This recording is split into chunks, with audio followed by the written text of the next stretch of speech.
Hello আমার প্রিয় sweet cute বন্ধুরা, কেমন আছো তোমরা? নিশ্চয়ই আমার গল্পগুলো শুনে শুনে খুব সুখ নিচ্ছ আর আনন্দেই আছো। তোমাদের আনন্দ দিতেই তো আমি নিয়মিত তোমাদের জন্য নতুন নতুন ভিডিও নিয়ে হাজির হই। তো তোমরা যারা এখনও আমার চ্যানেলটি সাবস্ক্রাইব করনি, তারা প্লিজ প্লিজ আমার চ্যানেলটি সাবস্ক্রাইব করে দাও। তো বন্ধুরা, আর দেরি করো না, জলদি জলদি ভিডিওতে একটি লাইক দিয়ে চ্যানেলটি সাবস্ক্রাইব করে দাও। হ্যালো বন্ধুরা, আমি রিমি। আশা করি তোমরা ভালোই আছো। তোমাদের ভালোবাসায় আমিও ভালো আছি। আজ তোমাদের মাঝে ছাত্র আর ম্যাডামের দারুণ একটি ঘটনা নিয়ে এসেছি। মালয়েশিয়ায় ছিল কলেজের সবচেয়ে সুন্দরী ম্যাডাম। তিনি যেদিন প্রথম কলেজে আসেন সেদিন সবার নজর ছিল তার দিকে। অসম্ভব সুন্দরী নার্গিস ম্যাডাম, সেই দিন ম্যাডামের পরনে ছিল সাদা শাড়ি। প্রথম দিন সেই কলেজের এক ছাত্র রনি নতুন ম্যাডামকে দেখেই ক্রাশ খেয়ে যায়। অবশ্য প্রথমের দিকে অনেকে না জানলেও এখন প্রায় সবাই জানে তিনি বিবাহিত। প্রথম দিন অফিসে জয়েন করেই বাসায় চলে গিয়েছিলেন। পরের দিন তিনি ক্লাসে চলে এলেন। ম্যাডামকে ভালো করে দেখার জন্য রনি ফার্স্ট বেঞ্চে বসেছিল। ম্যাডাম সবসময় হালকা সিল্ক শাড়ি পরেন, তাই এমন কেউ নেই যে তার দিকে তাকাবে না। এমনকি কলেজে টিচাররা নার্গিস ম্যাডামকে আড়ালে আড়ালে দেখতেন। যাই হোক, একদিন রনি ক্লাস ওয়ার্ক তাড়াতাড়ি শেষ করল, তাই সে এই সুযোগে ম্যাডামকে তার ক্লাস ওয়ার্ক দেখাতে গেল। আরও অনেক স্টুডেন্ট ছিল সেখানে। ম্যাডাম লেকচারের খাতা দেখছিলেন। রনি ধাক্কাধাক্কি করে কোনো মতে খাতা দিয়ে ম্যাডামের পেছনে দাঁড়াল। ম্যাডাম একজনের খাতা দেখার জন্য একটু পিছিয়ে ঘুরতেই ওনার পেছনের সাইডটা রনির হাতের স্পর্শ পেল। এমন স্পর্শ পেয়ে ম্যাডাম তাড়াতাড়ি পিছিয়ে তাকালো। তাকিয়ে দেখলেন, কিন্তু কিছু বললেন না। তারপর অন্যজনের খাতা নিয়ে দেখতে লাগলেন। খাতা দেখা শেষ করে ক্লাস থেকে চলে গেলেন। ঘটনাটি ঘটেছে এমনটা ম্যাডাম রনিকে বুঝতে দিল না। এদিকে রনিও লজ্জায় লাল হয়ে গেল। তার এমন পরিস্থিতিতে কি করবে সে বুঝতে না পেরে মাথা নিচু করে ক্লাস ওয়ার্ক না দেখিয়ে নিজের সিটে গিয়ে বসে পড়ল। রনির মনে কি চলছে আশেপাশে কেউ বুঝল না। কলেজ ছুটি হওয়ার পর সোজা নিজের বাড়ি চলে আসলো রনি। ওই দিন বাড়িতে কিছুই ভালো লাগে না রনির। কোনো কিছুতেই মন বসে না। শুধু মাথায় ঘুরতে থাকল নার্গিস ম্যাডাম, আর নিজে নিজে গরম হতে লাগল। ম্যাডামের কথা মনে করে নিজেই খেলে শান্ত হয়ে ঘুমিয়ে পড়ল রনি। পরদিন কলেজে ম্যাডামের সাথে কয়েকবার চোখাচোখি হল রনির। ম্যাডাম কখনো কারো দিকে এতক্ষণ তাকান না, কিন্তু আজ ভিন্নতা লক্ষ্য করল রনি। রনি মনে মনে ভাবল ম্যাডাম হয়তো তাকে খারাপ ভাবছেন, কিন্তু ম্যাডামের সাথে ওই ঘটনার পর থেকে তার প্রতি রনির একটা টান বাড়তে লাগল। রনি ম্যাডামের দৃষ্টি আকর্ষণ করতে তার ক্লাসে সবার আগে খাতা দিত। ম্যাডামের কথা মতো কাজ করতে থাকে একটু সিরিয়াসভাবে। ম্যাডামকে গুরুত্ব দিতে লাগল রনি। কাজেই ম্যাডাম রনিকে অনেক ভালোভাবে চিনে গেলেন। এদিকে ক্লাসে ম্যাডামের উপর থেকে চোখ সরাতে পারত না রনি। তার প্রতিটি ভাঁজ লক্ষ্য করত রনি, আর ভাবত এরকম একটা মেয়ের জামাই হতে কি করতে হবে। যাই হোক, রনির সিরিয়াসনেস দেখে তার সম্পর্কে একটু খোঁজ খবর নিলেন ম্যাডাম। ধীরে ধীরে ম্যাডামের ধারণা পরিবর্তন হতে শুরু করল। ওই দিনের ঘটনাটি রনির অনিচ্ছায় হয়েছে বুঝে গেলেন ম্যাডাম, কেননা রনির সাথে এসব যায় না। এভাবে চলতে থাকল কলেজের দিনগুলি। রনির কলেজের একটা নিয়ম ছিল, একদিন না আসলে 50 টাকা জরিমানা।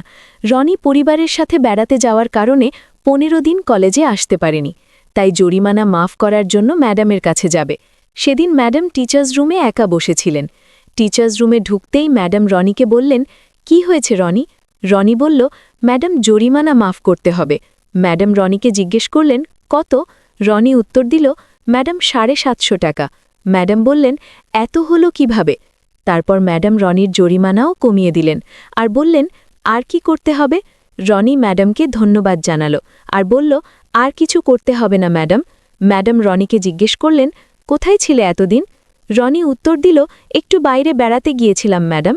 রনি ম্যাডামকে বলল, ম্যাডাম আমি তো এতদিন ক্লাস করিনি, অনেক কিছু মিস করেছি আমি। আপনি কি আমাকে একটু দেখিয়ে দিবেন? ম্যাডাম রনিকে ছুটির পরে দেখা করতে বললেন। রনি ঠিক আছে বলে চলে আসছে। রনি বাহিরে যাওয়ার সময় ম্যাডাম তার দিকে তাকিয়ে আছেন। যাই হোক, ছুটির পর ম্যাডামের কাছে আবার গেল রনি। প্রায় 15 মিনিট হয়ে গেল, ম্যাডামের কোনো খবর নেই। ধীরে ধীরে কলেজ খালি হয়ে গেল, তাই রনি ভাবল ম্যাডাম হয়তো চলে গেছেন, তাই সে বাসার দিকে রওনা দিল। এমন সময় ম্যাডাম এসে বললেন, কোথায় যাও? শুধু এদিক ওদিক, তাই না? বই থাকই। রনি ম্যাডামকে বলল, ম্যাডাম কলেজ তো বন্ধ হয়ে গিয়েছে, আগামীকাল দেখিয়ে দিয়েন। এই বলে রনি আসতে যাবে, এমন সময় ম্যাডাম রনিকে জিজ্ঞাসা করলেন, বাসা কই তোমার? রনি তার বাসার জায়গার নাম বলল। ম্যাডাম রনিকে বললেন, চলো আমি তোমাকে ওই জায়গায় নামিয়ে দেব। এমন প্রস্তাব পেয়ে রনি মনে মনে খুশিতে লাফিয়ে উঠল। তাই রনি ম্যাডামের সাথে ম্যাডামের গাড়িতে উঠে বসল। ম্যাডাম আর রনি পাশাপাশি একসাথে বসেছে। ম্যাডামের শরীরের ঘষাতে রনির শরীরের ভেতরে এক অন্যরকম অনুভূতি হতে লাগল। রনির বেশ ফুলে গেল, তাই কি করবে ভেবে পেল না রনি। রনি ভাবছে ম্যাডাম যদি দেখে কি বিশ্রী একটা ব্যাপার হবে। রনি তার ওটা একটু আড়াল করার চেষ্টা করল। রনির ওই অবস্থা দেখে ম্যাডাম মুচকি হাসলেন। ম্যাডাম রনির বাসার কাছে এসে রনিকে নামিয়ে দিলেন আর বললেন, তোমার ফোন নাম্বার দাও। রনি ম্যাডামকে তার ফোন নাম্বার দিয়ে বাসায় চলে আসলো। তারপর ফোনে ম্যাডামের সাথে অনেকক্ষণ কথা হলো রনির। তাদের কোনো সন্তান নেই। ম্যাডাম আর রনি ধীরে ধীরে অনেক ক্লোজ হয়ে গেল। রনি ম্যাডামের সাথে পার্সোনাল কথা বলতে লাগল। রনি ম্যাডামের তার অনেক দিনের মনের ইচ্ছার কথা জানালো। ম্যাডাম রনির ইচ্ছার কথায় আর বাধা দিলেন না। ম্যাডাম রনিকে একটা প্ল্যান জানালেন। কলেজ শেষ হলে সবাই চলে যাওয়ার পর পাশে ৯ নম্বর রুম খালি থাকে, আর সেদিন টিচার্স ট্রেনিং আছে, কেউ কলেজে থাকবে না আর ক্লাসও থাকবে না। ম্যাডাম ছুটির কথা বলে কলেজে থাকবেন। ম্যাডামের কাছ থেকে এমন কথা শুনে রনির মন তো আনন্দে নেচে উঠল। তাই প্রথম দিন রনি আরও হ্যান্ডসাম হয়ে ফুরফুরে মনে কলেজে গেল। কলেজ শেষ হলে ম্যাডাম রনিকে ডেকে বললেন, আজকে তাহলে তোমার ইচ্ছা পূরণ হবে। কিছুক্ষণ পর ম্যাডাম রনিকে নিয়ে ৯ নম্বর রুমে ঢুকে রনিকে জড়িয়ে ধরলেন। ম্যাডামের গন্ধে রনিকে পাগল করে দিল। ম্যাডামের গায়ে যেন আগুন ধরে গেল। আস্তে আস্তে ম্যাডাম আর রনি অন্যরকম হয়ে গেল। ম্যাডাম রনির সঙ্গ দিতে লাগল। এভাবে কিছুক্ষণ চলার পর ধীরে ধীরে তারা আসল খেলায় লাগল।